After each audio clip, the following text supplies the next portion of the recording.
தலைமை ஆசிரியர் மற்றும் இங்கு வருகை தந்துள்ள அனைவருக்கும் எனது முதற்கண் வணக்கத்தை தெரிவித்துக் கொள்கிறேன். என் பெயர் எம் நாகஜோதி. நான் இங்கு 12ஆம் வகுப்பு படிக்கிறேன். இந்த ஸ்கூலில் நானும் ஒரு மாணவி அப்படின்றதுல எனக்கு ரொம்ப பெருமையாகவும் இருக்குது, அதே சமயம் மகிழ்ச்சியாகவும் இருக்குது. ஏன்னா இங்கே இருக்க வசதிகள் கூட ஒரு விதமான காரணம். என்ன அப்படின்னா வகுப்பறைகள், லேப், லைப்ரரி, ஐஎஃப்இ பேனல்ஸ், அது மட்டும் இல்லாத முக்கிய தேவைகளான குடிநீர் வசதி, கழிவறை வசதி, மத்திய எங்களுக்கு சுத்தமாகவும் சுகாதாரமாகவும் கிடைக்குது. ஆனால் இது எல்லாத்தையும் விட ஒரு பெரிய வசதி எங்களுக்கு கிடைச்ச வரோம் அப்படின்னா எங்களுடைய டீச்சர்ஸ் மட்டும்தான். ஏன் நான் அப்படி சொல்கிறேன் அப்படின்னா, இங்கே இருக்கக்கூடிய ஒவ்வொரு டீச்சர்ஸுமே இங்கே நாங்கள் படிக்கக்கூடிய ஒவ்வொரு மாணவ மாணவிகளையும் தான் பெற்றெடுத்த குழந்தையா மட்டும்தான் கருதுறாங்க. அப்படின்றது தான் நிஜமும் கூட.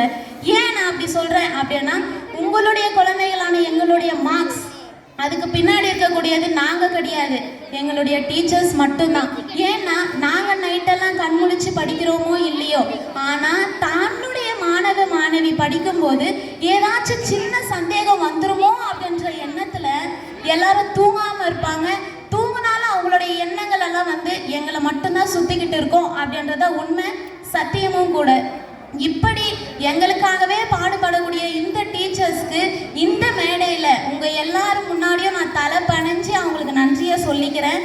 எப்படி எங்களுடைய படிப்புக்கு காரணமாக எங்கள் டீச்சர்ஸ் இருந்தாங்களோ அதே மாதிரி நான் முதல்ல இந்த பள்ளியில் கால் எடுத்து வைக்கிறதுக்கு காரணமாக இருந்தவங்க நீங்கள் மட்டும்தான்.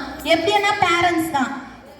பேரண்ட்ஸ்க்கு நிறையா விதமான பயம் இருக்குது. அதில் முக்கியமானது தன்னுடைய குழந்தை தான் வீட்டில் இருக்கும்போது நல்லா எல்லா வசதிகளோடையும் இருந்தது.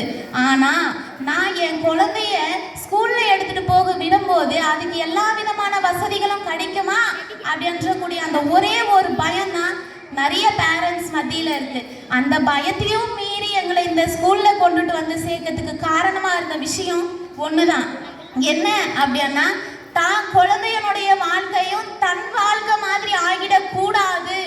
தன்னுடைய குழந்தை வாழ்க்கை அங்கே பிரகாசிக்கக்கூடிய அந்த சூரியன் மாதிரி பிரகாசிச்சுக்கிட்டு அந்த வாழ்க்கையினுடைய வெளிச்சம் எல்லாருக்குமே பயன்படணும் அப்படின்ற கூட அந்த ஒரு எண்ணம் தான்.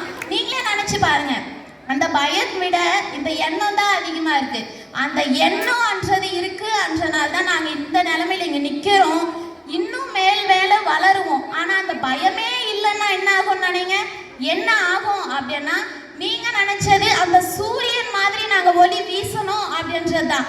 ஆனா அந்த பயத்தை விட்டுட்டு இந்த நினைப்பு மட்டும் உங்க மனசுல இருந்ததுன்னா, உங்களுடைய குழந்தைகள ஒருத்தியா நான் சொல்றேன், என்ன அந்த சூரியன், அந்த சூரியனையும் விட நாங்க ஒளி வீசுவோம்.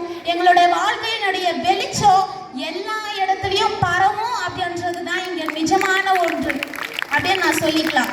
இந்த இடத்துல நான் உங்களுடைய குழந்தைகள ஒருத்தியா நின்று கேட்டுக்கிற ஒரே ஒரு விஷயம், எங்களை நம்புங்க. உங்களை பற்றி எல்லாமே எங்களுக்கு தெரியும். உங்களுடைய கஷ்ட நஷ்டங்கள், என்ன சுகம் நீங்கள் காண்றீங்க இந்த வாழ்க்கையில், எந்த கஷ்டத்தை நீங்கள் அனுபவிக்கிறீங்க இப்படின்னுட்டு ஒவ்வொன்றும் எங்களுக்கு தெரியும். உங்ககிட்ட இருந்து நாங்கள் எதிர்பார்க்கறது ஒன்றே ஒரு வார்த்தை தான்.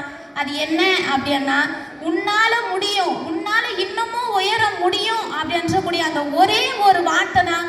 நான் உங்களுடைய குழந்தைகளில் ஒருத்தியா இருந்து கேட்டுக்கக்கூடிய ஒரே ஒரு விஷயம் இது. நான் மட்டும் இல்லை, என்னுடைய நண்பர்களாக இருந்தாலும் சரி, இங்கே இருக்கக்கூடிய ஒரு குழந்தையினுடைய கோரிக்கையும் இதுதான். பெற்றோர்களான உங்ககிட்ட இருந்து எங்களுக்கு கிடைக்க வேண்டிய ஒரே ஒரு வார்த்தை, உன்னால் முடியும், உன்னால் உயர முடியும். இந்த வார்த்தையை மட்டும் நீங்கள் எங்ககிட்ட சொன்னா, இங்க மனுஷனால எட்ட முடியாத இலக்கையும் நாங்க எட்டி காட்டுவோம், மனுஷனால போக முடியாத இடத்தையும் நாங்க போய் சேருவோம் அப்படின்னுட்டு இங்க இருக்கக்கூடிய எல்லா குழந்தைகளுடைய சார்பாகவும் நான் இந்த இடத்துல சொல்லிக்கிறேன். எப்படி ஒரு மனுஷன் உயிர் வாழ்றதுக்கு காற்று, தண்ணி, உணவு தேவையோ அதே மாதிரி இந்த நாகஜோதிக்கும் ஆசிரியர்களுடைய ஆதரவும், பெற்றோர்களுடைய நம்பிக்கையும், என் ஃப்ரெண்ட்ஸுனுடைய ஊக்க பேச்சும் எனக்கு என்னைக்குமே கிடைக்கணும் அப்படின்னு சொல்லி இந்த இடத்துல நான் உங்ககிட்ட கோரிக்கையாக வைக்கிறேன். நான் பேசுறதுல ஏதாவது தப்பு இருந்ததுன்னா என்னை மன்னிச்சுக்கோங்க. இந்த